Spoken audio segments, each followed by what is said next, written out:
你好，我好喜歡長和呢種嘅爆炸力。不經不覺，長和已經升越早前宜賣出碼頭時嘅股價。之後爆出咗政治風波，我諗大家都清楚呢場風波嘅背景。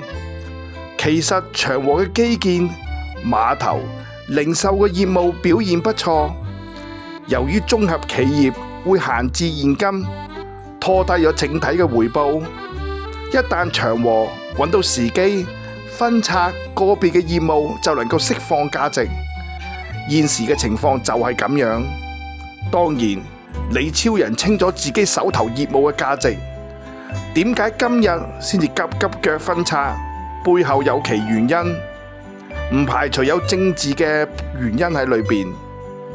買呢類股份最講求係耐性，但係同時你又亦要信任主理人嘅操守。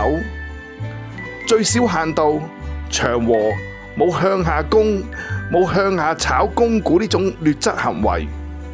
我諗大家唔會懷疑成哥嘅眼光。當年中環中心嗰一役，形成咗今日點解財務咁穩健而見稱。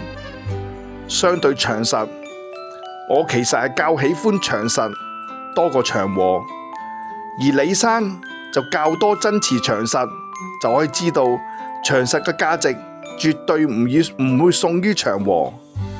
持有長和係算係持有得幾舒服，但要記住，要買一定要買佢嘅上線，唔好買佢嘅子孫孫嘅股份。最後希望李澤钜對嗰班老股民好似老豆咁樣善待佢哋。